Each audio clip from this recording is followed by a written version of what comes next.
Okay, welcome everybody. We are so happy to welcome everybody for what is the third session that I am here with Dr. Marty Teltscher, a person who by now needs no introduction. I will give him a very short one. Dr. Teltscher, a dear friend of our community here in Beth Tikva. He has been the lead medical advisory actually to the synagogue over the last 15 months. He is the director of the walking clinic of infectious diseases at the why am I okay, that's better. Excuse me about that technical glitch. He is the director of the walking clinic for infectious diseases at the Jewish General Hospital.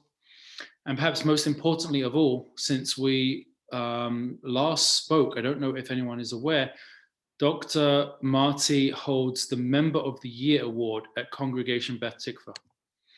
A very well-deserved honor, and maybe your greatest one. I'll leave that for your fans to decide.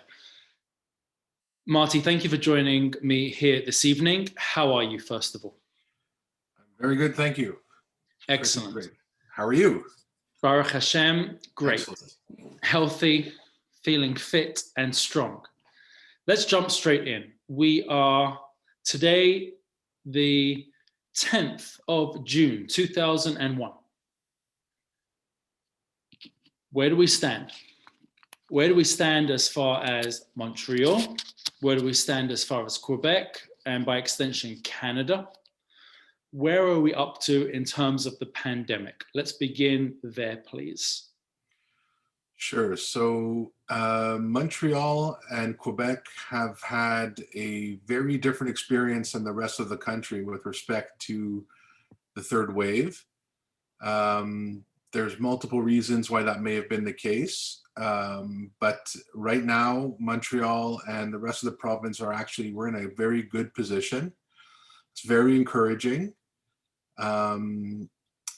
We've had in Montreal, it was, I believe, less than 60 cases declared over the past 24 hours, which is really astounding.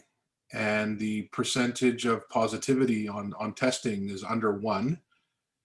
And I believe the RT is also well below 1 and trending downwards. So that means that the virus is stopping its spread within the community. So that's really, really, really encouraging. That's amazing.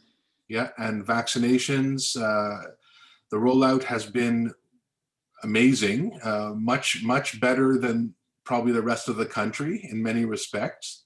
Mm-hmm. And I think we're well underway to have everyone double vaccinated before the start of school in the fall, which I think is like really an important deadline. There are when some. You say everyone double vaccinated, what age groups are you including in that everyone? For the time being, we can only do children over the age of 12. Okay. But we'll have to wait and see if we get any information about younger children. But so when I say everyone, I would say anybody who's eligible. And hopefully we'll get as many as possible, and certainly attaining the goal of 75% shouldn't be a problem.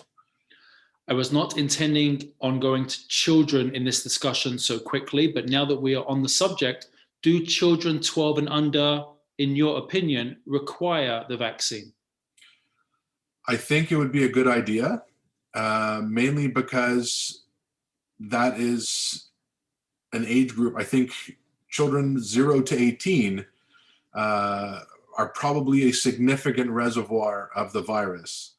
And if we really want to try to get it out of the community as much as possible, then it would be important to eliminate that reservoir.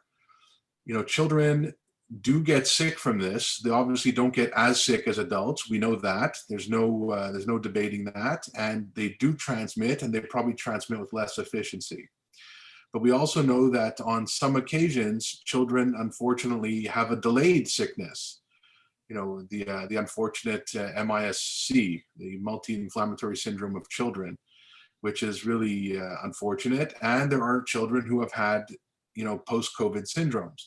So we want to avoid transmission into older populations. We have to remember the vaccine's not 100% effective. And we do have members of our population who are immunocompromised and who have various disorders, which will make them susceptible to this virus well into the future because the vaccine just will not work for them. So in order to protect them, we have to try to get as many people vaccinated as possible. Excellent. Can you give us a brief understanding of bringing forward a person's second vaccine? What are the ways and methods available today for individuals they may have a date, it might be a couple of months away still. What can people do to speed up the process of getting their second vaccine? So the first thing is to try the Click Santé website. I know it's been glitchy and there's been a lot of complaints, but it seems to go through moments where it works fine and other moments where it works less fine. And some people are saying that it's browser dependent, but that's the first way to try. If you want, you could try calling it in to make a change, and make sure you have a book next to you because there's a good chance you'll be on hold for a while. But it's okay if that's what you need to do. And then the alternative is to just show up at a walk-in clinic. So they announce walk-in clinics, and not just for AstraZeneca. There have been walk-in clinics now for second doses of Pfizer. Moderna supply has been a little harder to come by because of delivery issues, but there are still pharmacies that have it. And how does a person find out which walk-in clinics have either AstraZeneca or Pfizer available? So you should be able to see that on the Click Santé website as well. And I'm pretty sure it'll be listed somewhere on the COVID vaccination sites. Often you have to listen to the radio or, sign up to one of the organizations on Facebook, like have the CUS West, for instance, which the Jewish General is associated with. They announce every now and then that there will be, Bill Durham is going to give Pfizer walk-ins, or like this morning they announced that the Carey Square is out of Pfizer, so people shouldn't show up there. So you just have to listen to the media and read and jump at an opportunity if that's what you think is best for you. In the event that an individual has received one dose of one variety, and now they have the opportunity to have their second vaccine, but of a different brand, what would be your opinion as to how important it would be nevertheless to still get it, or they should have pause for concern? So this is like the question of the month, because every day I've been asked by at least 5 people, including family members. So it's okay. What should we do if we have a choice? So some people took AstraZeneca because they were, this was early on, and the risks may not have been apparent right away about the clotting issue, and even after that, people were still happy to get the vaccine as soon as possible. Mm-hmm. And that's fine. And AstraZeneca vaccine is, it's safe with respect to the larger population. Yes, of course, there have been tragedies and there is a risk with the first shot, Mm-hmm. but it's a small risk. And that risk is but much less with the second shot. So if you took the first shot of AstraZeneca without an incident, the second shot has an even lower risk of this horrible clotting and platelet disorder. How about the reverse? If my first dose was Moderna or Pfizer, and now I can get the AstraZeneca, is that also as safe? And effective? Yeah. So let's start with what the Canadian immunization panel is advising. Okay. So they're advising that if you can get the vaccine and finish the series, promptly, then finish the series. Mm-hmm. If you can get an alternative then go ahead and get it as soon as possible. Now, when they say this, they're implying that if you had AstraZeneca first, then if you want to get an mRNA vaccine next in order to speed things up, then that's fine. Right. But if you can get the AstraZeneca second shot, promptly, then you can also take the second shot of AstraZeneca to finish the series. Most scenarios don't talk about having an mRNA first and then going to AstraZeneca second. That's not what's generally advised. The panel from the Canadian panel has declared they feel the mRNA vaccines are, quote unquote, the preferred vaccine. But it's not necessarily, it's, the implication isn't that it's like the best, right? There are safety profiles associated with the mRNA vaccines, which would suggest that, yes, that infinitesimal risk of clotting does not exist with the mRNA vaccines. Mm-hmm. And we know also that, amongst the mRNA vaccines, that there's been a very large experience across the world with it now. With the AstraZeneca, there is, the UK experience, which has shown that it's very effective and quite safe, obviously, with the understanding that there have been incidents. So when people ask me what my personal opinion is of this, I tell them that I don't have access to the large study that we're waiting for from the UK, where they actually have looked at mixing and matching. And generally speaking, it's mixing and matching with, a viral vector vaccine first, like AstraZeneca, followed by some form of mRNA vaccine. And I'm not sure if they included the protein subunit vaccine, which we don't have yet here. Okay, so is that study public? So no, it's not available. So they had an introductory kind of preliminary segment to it about side effect profiles of mixing and matching, but it's not really what we want to know, right? So we want to know what type of immune response you get from mixing and matching in a big study. There have been 2 smaller studies from Spain and Germany, and they suggest that it's fine to mix and match. Okay. That the immune response is actually potentially more robust. But the question is, what's the side effect profile? And there are some suggestions that the side effect profile might be, more exaggerated, I think is the proper word. That if you were going to have injection site tenderness, then the injection site pain would be worse. Okay. Now, does it mean that you're going to be laid out for a week? No, that's not what it means. Mm-hmm.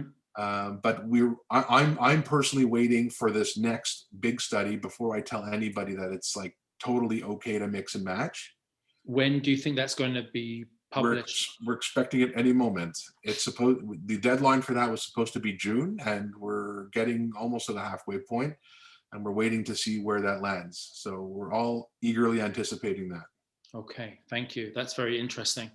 If you are just joining us, I am here speaking with Dr. Marty Teltscher, head of the infectious diseases walk-in clinic at the Jewish General Hospital, and somebody who's been advising our community over the last 15 months on all things COVID.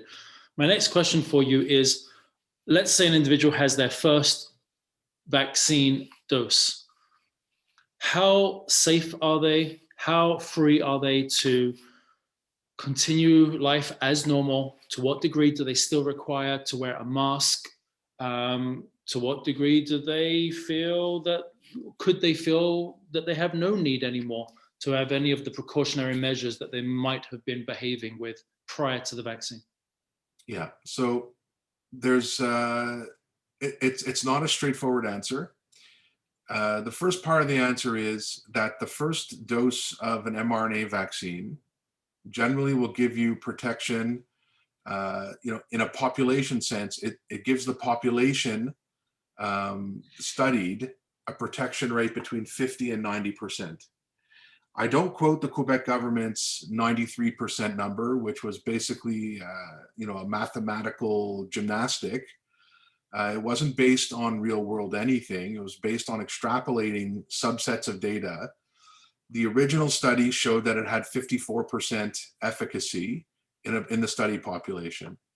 The important thing that people don't look at is the preliminary study. So not the final phase 3 study on the populations, but the phase 1-2 studies, which is what they use to determine what type of immune response and what degree of immune response is actually obtained after the first shot. And most people do not raise a significant antibody level. And with respect to T cell activity, I'm not even sure there's a lot of information about that. So the bottom line is that you are probably protected from very severe illness after one shot. But there will be a significant number of people who may yet get quite sick. And remember that it only takes hold the first shot after about 14 days. Mm-hmm. We've had unfortunate cases coming to the hospital and landing in the ICU after a first injection within the 14-day period. Generally speaking, I'm not aware of any like ultimate vaccine failures that had people in critical illness at the Jewish anyways, but I'm sure there have been. And generally speaking, after the first shot, you get some protection, but it starts to wane over time. So if you're a healthy individual, that period of time where the protection wanes is prolonged. Okay, but it will drop. If you're elderly, that period of time is shorter, in the matter of months, in fact. Mm-hmm. And if you have any other medical conditions, especially if you're immunocompromised or if you're taking other medications or if you have a blood disorder, then that period of time is extremely variable and unpredictable. It's the second injection and 7 days after the second injection, 7 to 10 days, mm-hmm. where you have already had your initial priming and your immune system is ready. Right. When it sees the second dose, produces a robust, exaggerated, and prolonged immune response.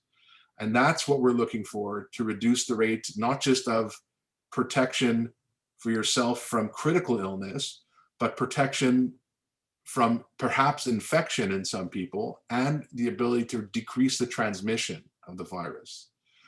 So it's actually the second dose is very important. Okay. So if you have not yet received the second dose, and it may have even been a couple of months ago that you received the first, then you should still be taking all of the precautions just as you were prior to receiving that first dose. So part of the precautions have to do with what the rates are within the community. So, with respect to wearing masks, for instance, mm-hmm. We don't touch masks unless the government says that it's time to stop wearing masks. So that goes for even after you've had your second shot. So, you have to understand that many people, even on the second shot, can still acquire the virus, harbor it, and pass it on. And the reason to wear a mask is to contain everything within our own faces. Can I interrupt you for a second? Sure. I think it's really important that on this point, I would like you to publicly state this in the strongest terms, because unfortunately, as with so many aspects of our lives today, there seems to be, especially in social media, voices that are claiming that this is unnecessary, that the wearing of masks is a hoax, that so much of the medicine was never proven. And I have seen a spike in this type of, I won't call it conspiracy theory language, but it certainly borders on that. I've seen a spike in this over the last week where a number of the early emails of Dr. Fauci were released to the public. And this, in my mind, has given fodder for those voices which wish to claim this whole thing was never serious. No one knew what they were talking about. The whole thing of masks was unnecessary. It always was. It always will be. So in your medical opinion, and based on what we are talking about right now, even after the first dose, it's necessary to wear a mask. And you're saying even after the second, it's still necessary to wear a mask. Is that what I'm understanding? Until such time comes as the community has a transmission rate which has dropped to a certain level, and public health deems that it is the time, then mask rules stay in place.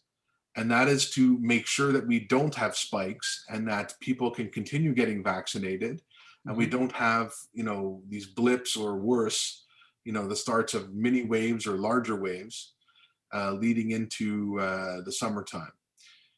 We have to remember that, when we think about waves, one of the most impressive thing, and this is what bothered me about the recent announcement about school children being allowed to take their masks off in class.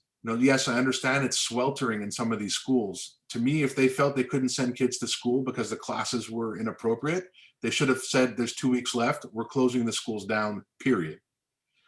Okay, not we are going to allow children to pass this around again and bring it back home again. In Israel, when there was a heat wave and they told the children that they could take their masks off, it was the onset of one of their largest waves. Okay, so we know that a lot of this starts in schools. When there's lack of control in the schools, there's a danger to the population.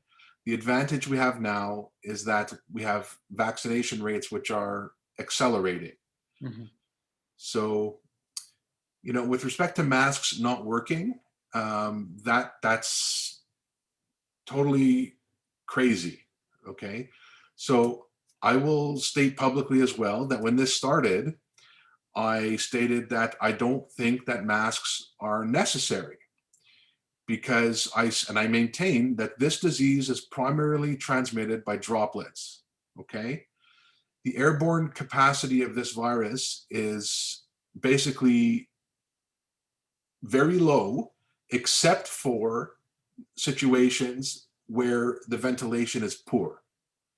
So it's not like some other infectious diseases where the nature of transmission is truly airborne.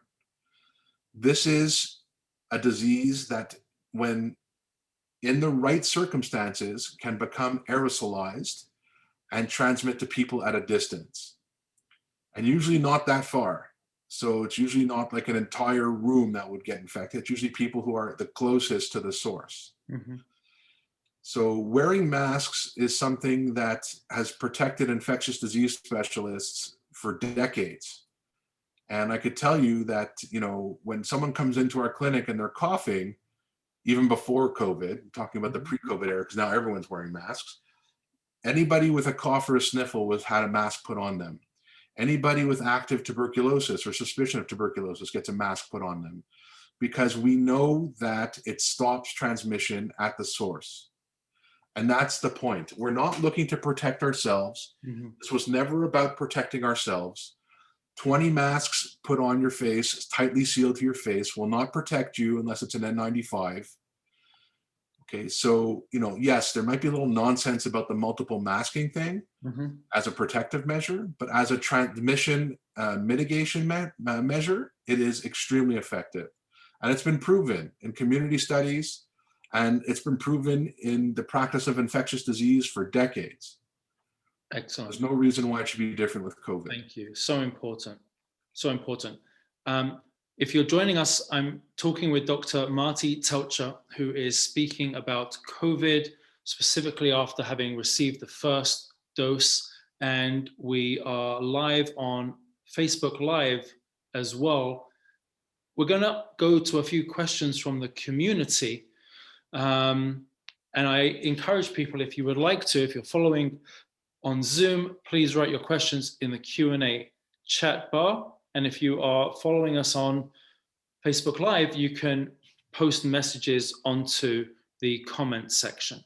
So one of the questions that we received actually deals with a doubly vaccinated individual.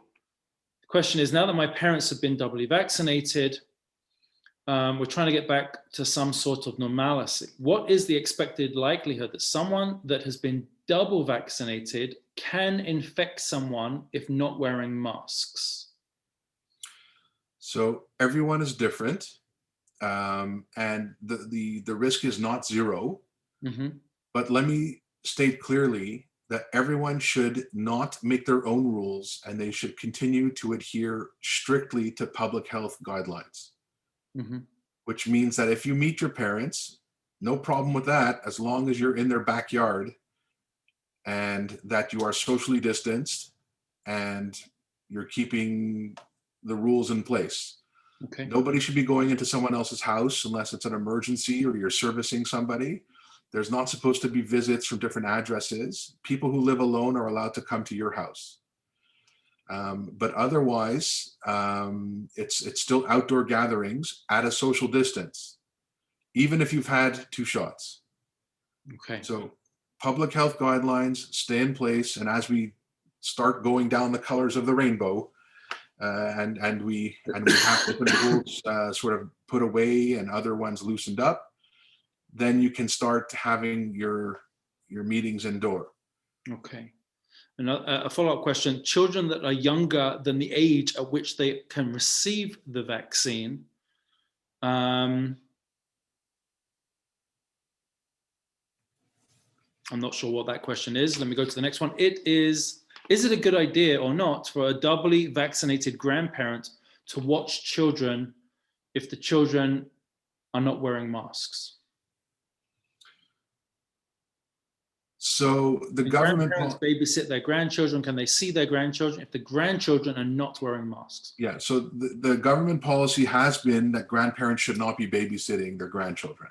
Let's say in the back garden where we are. So at a social distance, it doesn't matter, right? Okay. You don't need to wear masks if you're 6 feet apart. In fact, probably 3 feet is fine. Mhm. But especially outdoors, it's always the same rule. It's the same as if you have a contaminated wound. It's the solution to pollution is dilution. So if you're in a big space and there's air moving, which is the outdoors, then things will be fine. Okay. We touched on this right at the beginning. I received the AstraZeneca on the 14th of March. Should I get the AstraZeneca or the Pfizer as my second dose? So right now, I don't advise people to mix and match until I've seen that study. The Government of Canada's advisory panel says it's fine. Mm-hmm. You'll have to decide what you feel is best for yourself. I have nothing to base myself on for you, except for what a bunch of people are recommending based on I'm not sure what. And I know it's frustrating because the same panel has altered some of its recommendations and they kind of wax and wane and change the language a little bit. I've been telling people that if they started the AstraZeneca series, they were expecting to finish the AstraZeneca series. So until I personally see data to suggest that it's completely safe and useful, I don't advise people to change things. But they have the Canadian advisory group which says that they can. I believe that they are allowing it in Quebec. So it's a personal choice at this point. Okay, thank you. How long do you suggest between shots? The guidelines keep changing. That's from I suggest that shots should be given as the manufacturer studied them. So for Pfizer, that's 3 weeks, and for Moderna, it's 4 weeks, and for AstraZeneca, I believe it was 3 months. I can't remember exactly. I'd have to go back and check that one. Right. It's always hard to decipher because of the way they reported their study. But this actually ties in with another question as you're about to answer it. The question is, why does the Quebec government say it's okay to get the AstraZeneca after 8 weeks when AstraZeneca itself said there should be a 12-week wait? Right. So this is a factor of vaccine availability. So now that we are sort of, having an abundance of vaccines, mm-hmm. the Quebec government is reverting back to the importance of getting everyone doubly vaccinated as fast as possible. Whereas initially, when vaccines were scarce, they wanted to give everybody at least some kind of immunity as fast as possible. So some people attribute our success in the third wave to that policy. Okay. Where we managed to get many more people vaccinated quicker with at least one shot than most of the other provinces. I could say that it's probably a combination of that, plus the fact that we had such horrible first and second waves, that we probably had the combination of the two probably brought our immunity as a herd up to a point where there wasn't, a large number of people left to have a third spike of the magnitude we saw elsewhere.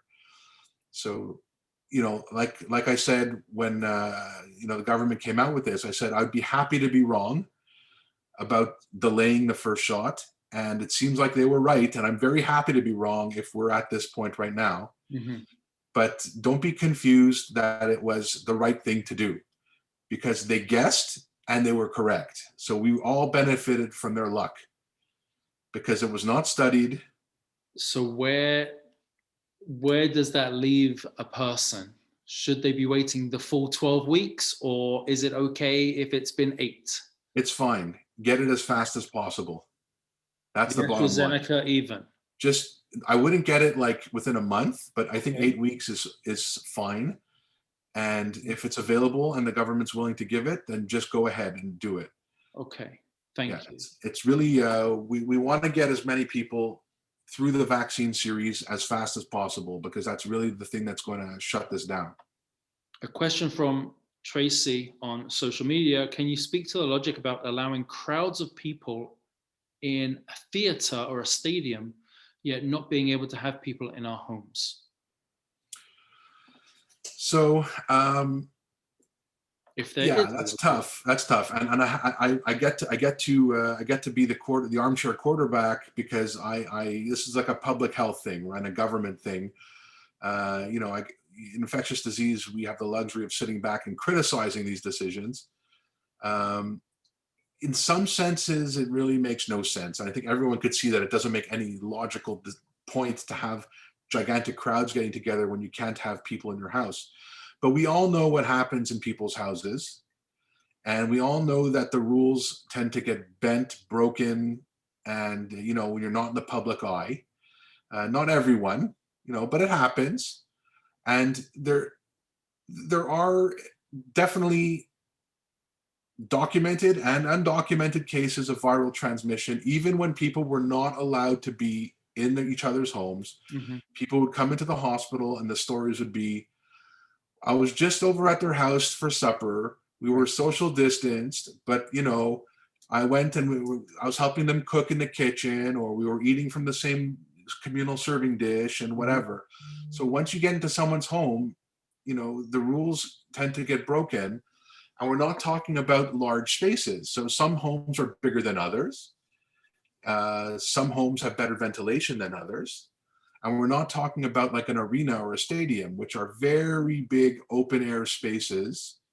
And you'll be in the public eye. So most people will at least wear their masks. Maybe there'll be some snouting, which is what I call the nose sticking out, which is no good. We don't want that. But most people have to follow the rules to stay there, because there's going to be some kind of security making sure that the rules are followed. Okay. So there is a difference between the two environments. Touching on a question similar to before, as of this Monday coming, Montreal will be going into the yellow zone. And the question is, 2 families maximum, but families will be allowed inside of people's homes once we're in the yellow zone on Monday. Should kids be masked, little kids, if grandparents are coming over? If children are at daycare or still in school, mm-hmm. I would recommend it. Okay, I would recommend it until the time that there's like food being had. And if there's food being had, then the children should be spaced as far away from the grandparents as possible, especially the grandparents, and generally sit with their own household. If you're going to have a long table of some kind, if you're having a round table, then at the other end of the diameter of the table, give it the furthest distance possible from the people who are most at risk. And that would be the oldest people or the most immunocompromised people in the room. Try to have windows open if you don't have air conditioning. If you have air conditioning, make sure that your fan is set to, always on, instead of auto, because auto will shut off once it's cooled down to a certain point, and then there's no air circulation. Mm-hmm. So keep your fans going all the time, and hopefully everyone's got at least one shot, and hopefully everyone stays safe. in a slightly different approach. Stephanie is asking, if you took Moderna as your first, is it just as safe to take Pfizer as your second, seeing as both are mRNA vaccines? So even at the beginning of the vaccination campaign, the advisory panel for Canada was saying that, before they started to say it was okay to delay vaccines, they were saying that if you get your first shot and 28 days later you need a second shot, if A isn't available, then go ahead with B if it's mRNA vaccine. So they were already endorsing mixing and matching mRNA vaccines if there was a supply issue, because it was anticipated that there was going to be a logistics issue in the first few months, and there definitely was. However, the supply issue is not that bad right now that you should even have to contemplate that.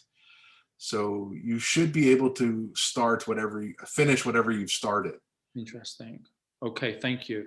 Very different question from Randy. What is the risk of myocarditis in teens after the Pfizer vaccine? So there have been reports of this.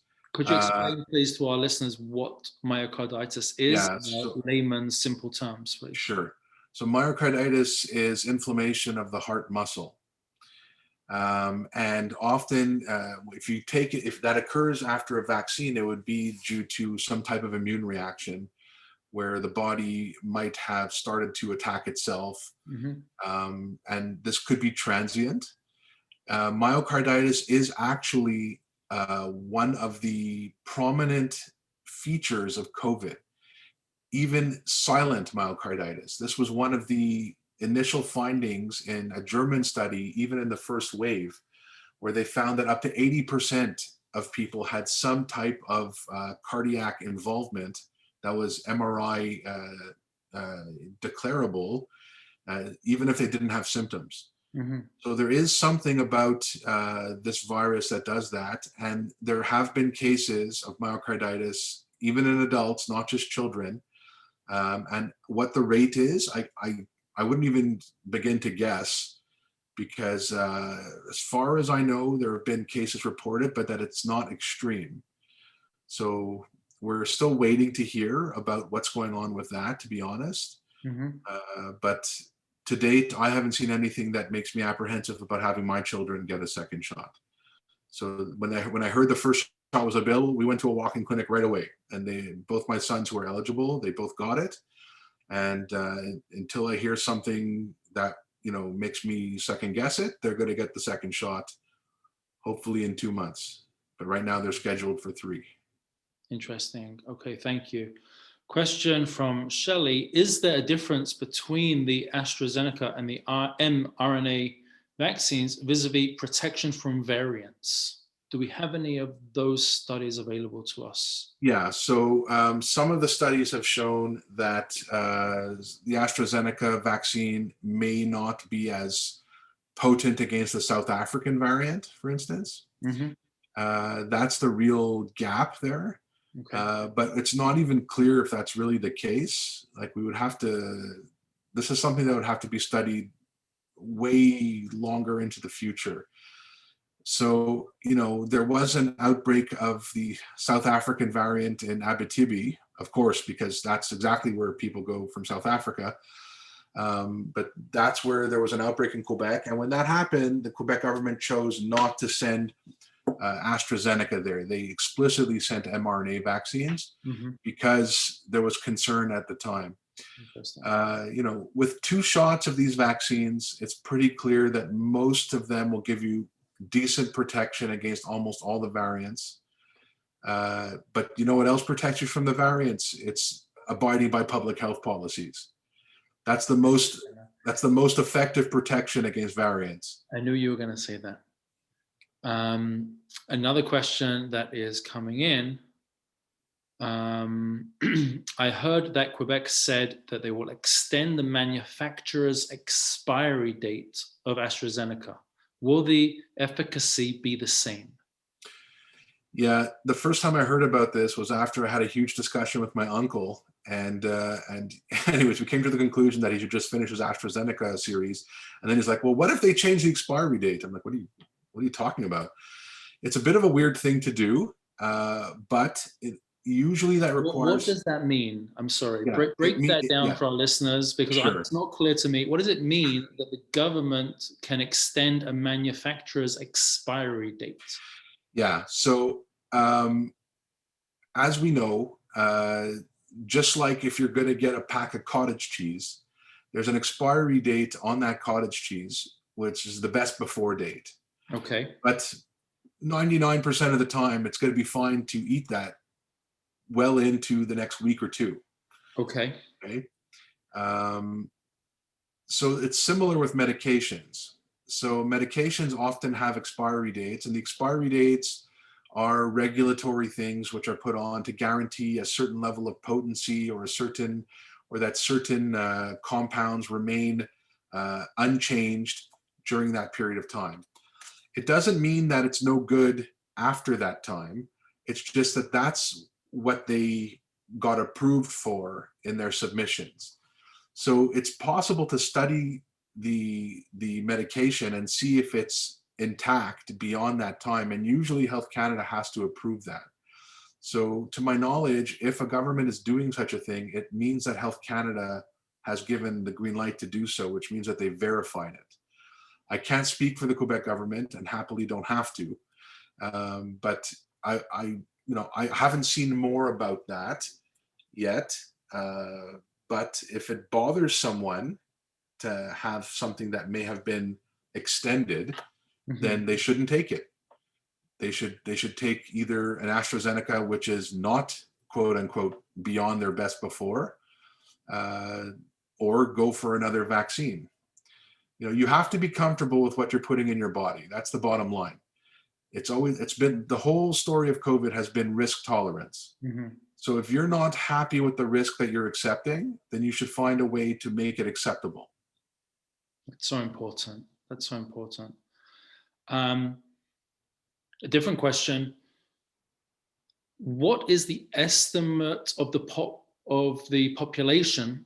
I don't know if you have the details on this, that have the SARS-CoV-2 antibodies, but were not diagnosed with COVID-19.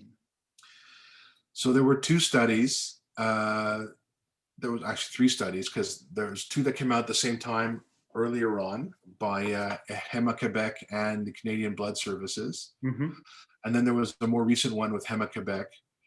And overall, it seems like in the population, after the first wave, if I remember correctly, first or second wave, that in Quebec, it was 4% of the population that had antibodies. Maybe it was 3%, but 4% in Montreal. I think it was that. One was bigger than the other. Mm-hmm. And now for the second round, when they did it, it was higher. It was like between 5 and 10% or something like that.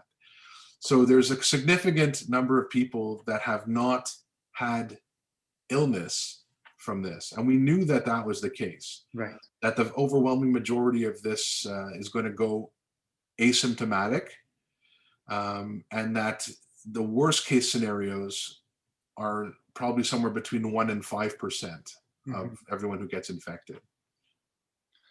Another question that's coming in: about 5 days after I received my second dose of Moderna, in addition to the site being sore, I developed a significant rash, 4 by 5 centimeters, which is red and warm.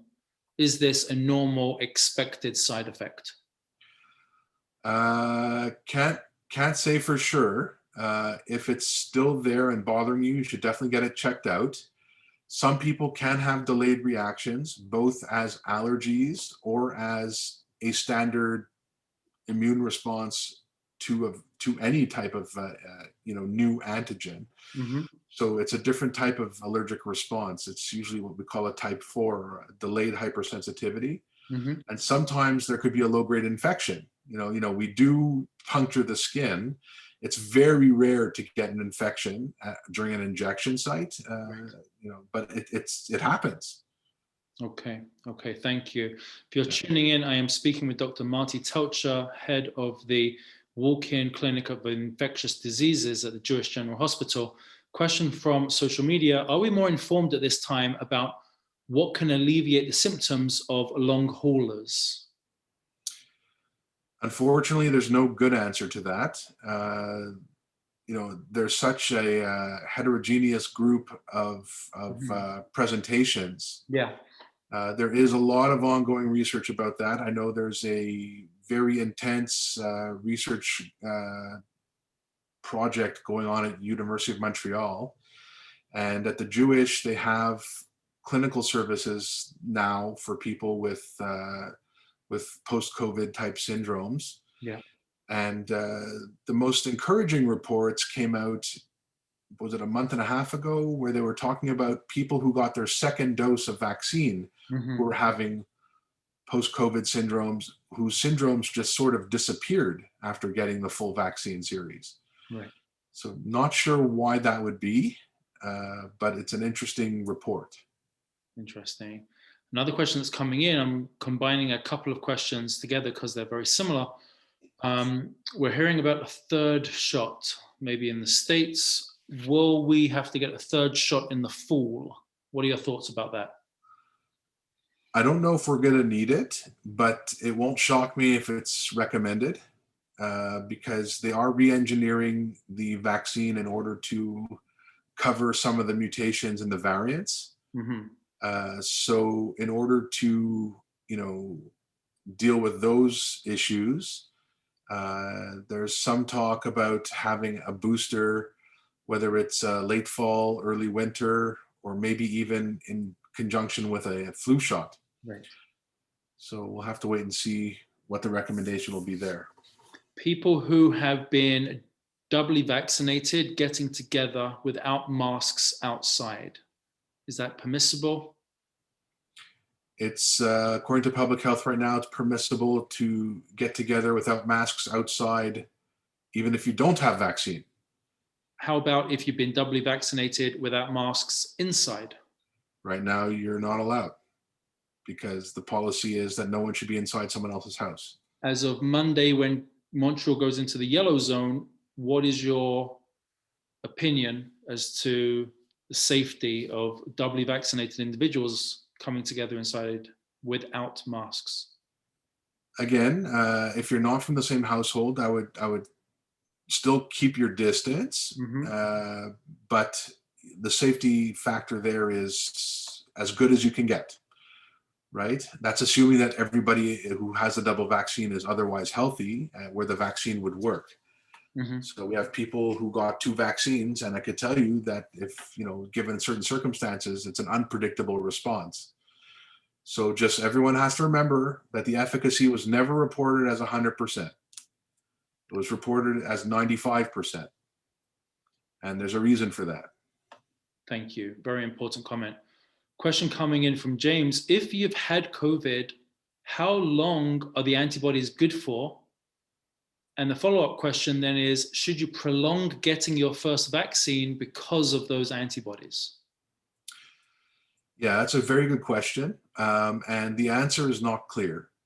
So what we've been informing people is that if you've had a true COVID infection and you're going to get your vaccine, then you should probably wait 2 or 3 months before you get the vaccine for exactly that reason. You want the immune system to kind of calm down and reset, so that you can have a durable immune response. The point of the vaccine is to try to bring you into a higher level of protection.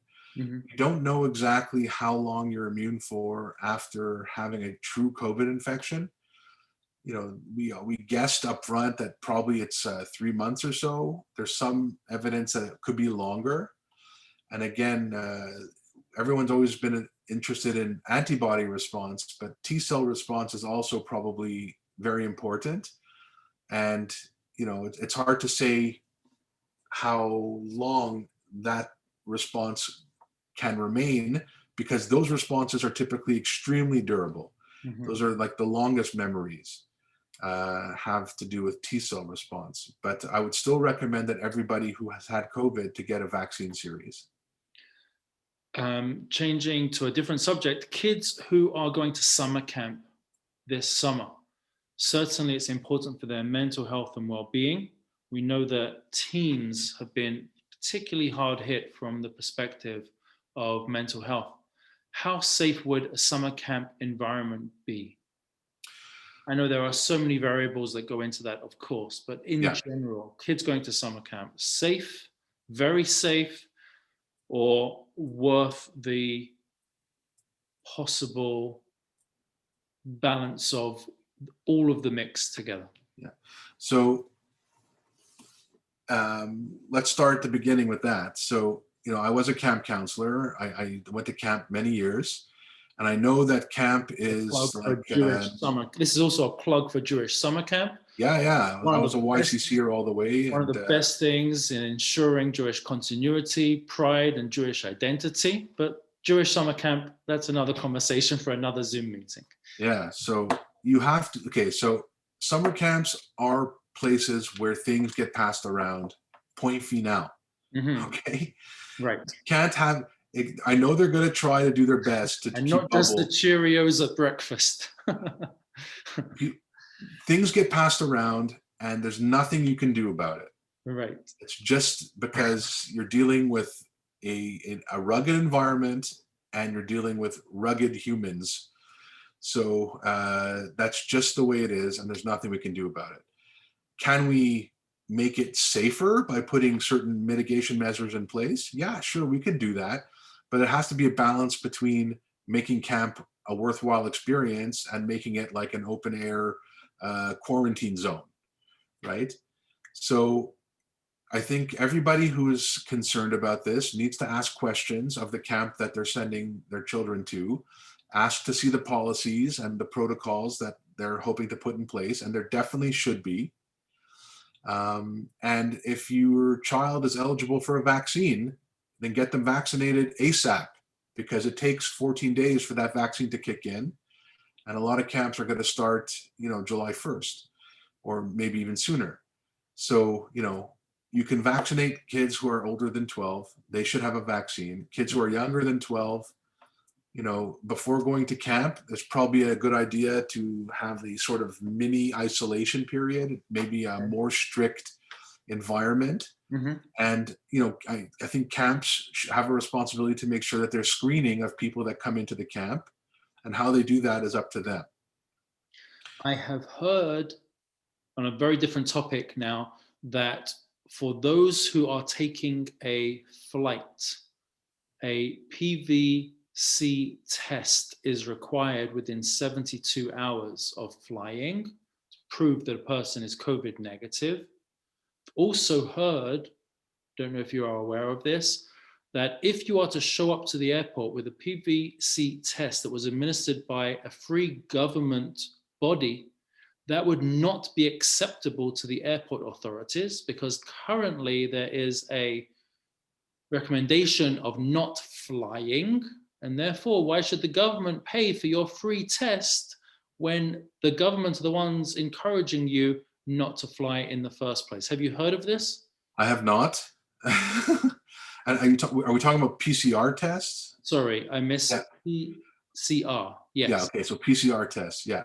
So I have not heard of this, and I haven't gone anywhere, and I had no plans. I've heard of someone who has traveled, and there was an issue with their test, and the agents actually had to call into our lab to clear up that it was actually a PCR test, but it was a PCR test administered in our lab. I don't know if they made an exception for this person, Mm-hmm. but it definitely was not a privately administered test. And it's kind of funny because the government labs are the most reliable PCR tests available. So, to say that you don't want, you want a test that no one can actually track down the operating characteristics of it Right. is kind of bizarre to me, but Okay. I don't know what to say. To be getting on a plane, how safe is that for somebody with two vaccines, for somebody with one? Is there something avoided at all costs, or there might be a need, God forbid, a funeral or an emergency or a significant need, whatever that might be? To what degree can a person get on a plane? So the way air circulates in a plane makes them quite safe. It's usually not the plane flight itself that's the problem. It has been where you've been heading. Now, if you have vaccines in you already, especially 2 of them, Yeah. you're maximally protected. And unless you have another problem with your immune system, you should feel confident that you are as protected as you can be. And you're also protected by the way the air circulates in the plane. It's recirculated, basically in these, within zones, in a way such that it gets filtered. And it's really not the plane ride itself, rather where you're headed, that is the concern. Interesting. Very, very interesting. We have time for just one last question. Is the minimum age for vaccination 12 years of age or older? Which one is correct? Is it 12 or older than 12? Right now, for Pfizer vaccines, it's 12 and up. 12 and up for Pfizer vaccines. Okay, thank you. The Moderna vaccine was approved for younger age in the States, and I believe they've submitted it for approval in Canada. And we're waiting on that. And we're waiting to see if they're going to go even lower. But Right. I don't know yet. I want to ask you if there's anything that you wanted to say, Dr. Teltscher, in terms of something we haven't covered this evening that you feel is important or that was missed, Yes. or any messages to the public.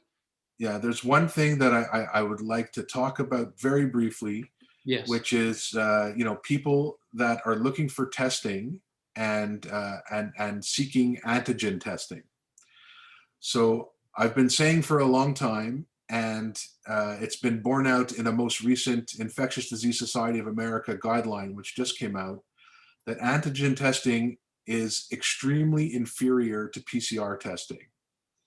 Antigen testing, for those watching at home, is what, please? Okay, so when you go for testing, you can have a rapid test, and most of these rapid tests, which are like these cartridges or cards, which are similar to a pregnancy test, are antigen-based tests, meaning they're looking for a protein piece of the virus in order to be identified, as opposed to seeking out its genetic code. Okay. So these tests, which can often be developed in the span of 15 to 30 minutes, which can be done in your house if you call a private company or go to a private lab. Okay. You can have it done, and it takes 50 minutes, are of very, very poor sensitivity. Okay. So they miss significant amounts of cases, especially in people who are pre-symptomatic. Okay. So the guideline right now from the Infectious Disease Society of America suggests that PCR tests are better than antigen tests. PCR tests are better than repeated antigen tests. And they don't even choose to comment about antigen test versus no test. Okay. They said that they don't have a position on that. Interesting.